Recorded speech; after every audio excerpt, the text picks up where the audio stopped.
84 daun.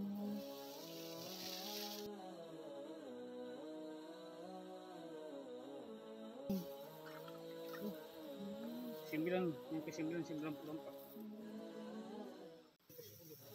30 yang ke 10. Jumlah daun belum.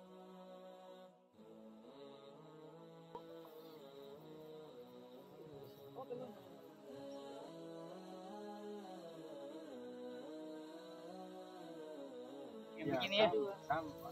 Yang keempat. Nah, itu ini yang kita gambar minggu lalu ini. Ini yang anaknya kumbang. Anaknya dari kumbang kubah. Iya. Ini musuh alami yang paling rakus, makan telur, makan larva.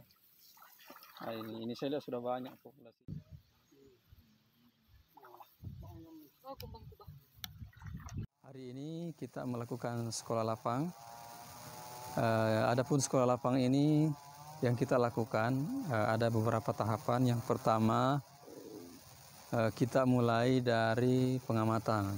Ya, jadi pengamatan ini dilakukan setiap pekan. Ya, yang pertama mulai umur 7 hari, kemudian 14 hari dan seterusnya sampai pada hari ini umur ke-63. Jadi ini kita pengamatan yang kita lakukan adalah bagaimana kita menghitung tinggi tanaman, kemudian jumlah daun, kemudian jumlah anakan, kemudian apa keragaman hayati yang ada di dalam sawah itu.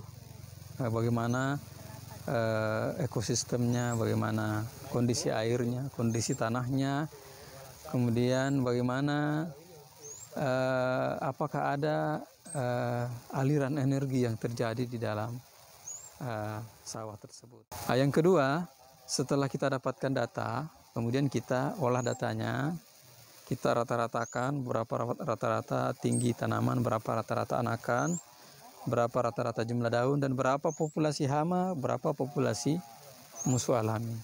Ya. Kemudian data perkembangan tanaman ini kita akan ukur bagaimana progres perkembangan tanaman dari pekan ke pekan. Dia dalam seminggu, dalam sepekan itu terjadi kenaikan sekian sentimeter. Misalnya dalam satu pekan itu ada kenaikan sekitar 15 sampai 20 cm kenaikan. Kemudian perkembangan anakan terjadi misalnya dari 3 sampai kemudian menjadi 6, kemudian menjadi 30. Itu kita semua amati dan kita hitung, kemudian kita hitung, dan itu kita akan jadikan sebagai patron untuk menentukan tindakan apa yang akan kita lakukan. Patogen ya, yang kita jelaskan kemarin bahwa ada 3 macam ya, musuh alami, ada predator, ada parasitoid, dan ada patogen. Yang terakhir dijelaskan kemarin. Ini yang patogen ini yang disunting masuk dalam telur. Nah, itu parasitoid.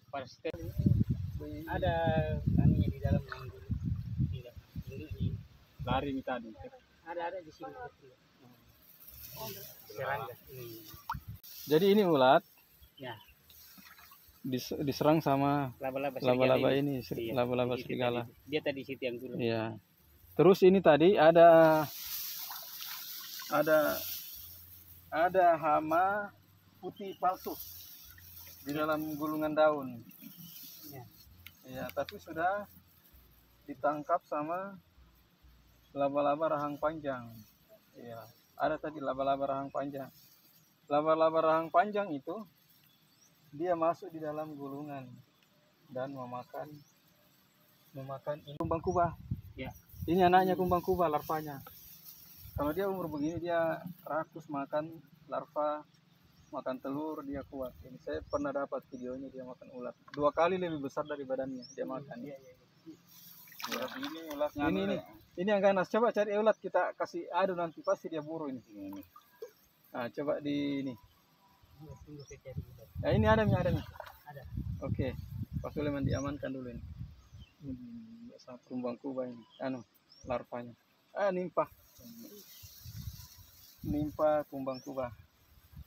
Kalau untuk lebih meyakinkan, saya pernah adu dan dimakan 2 kali lipat lebih besar dari badannya.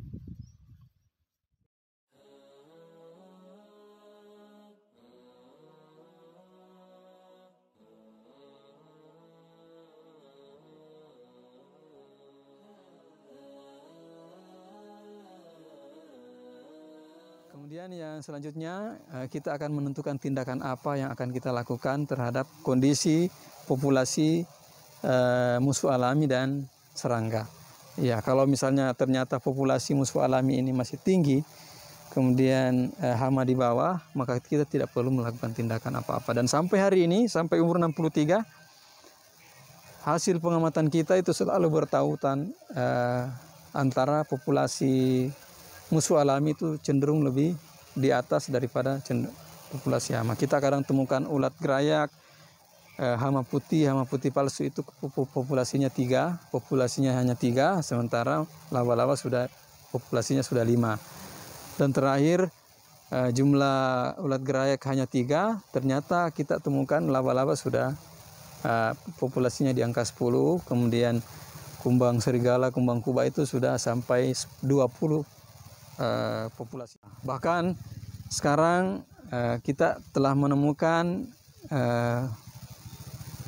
parasitoid, ya, salah satu pengendali musuh alami parasitoid yang bersifat untuk memparasiti larva-larva itu.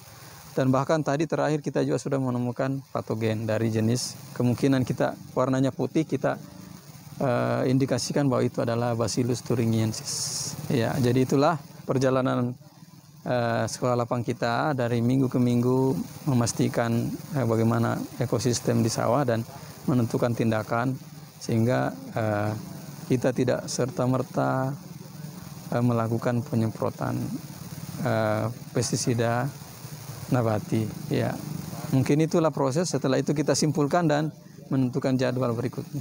Mungkin itu. Terima kasih.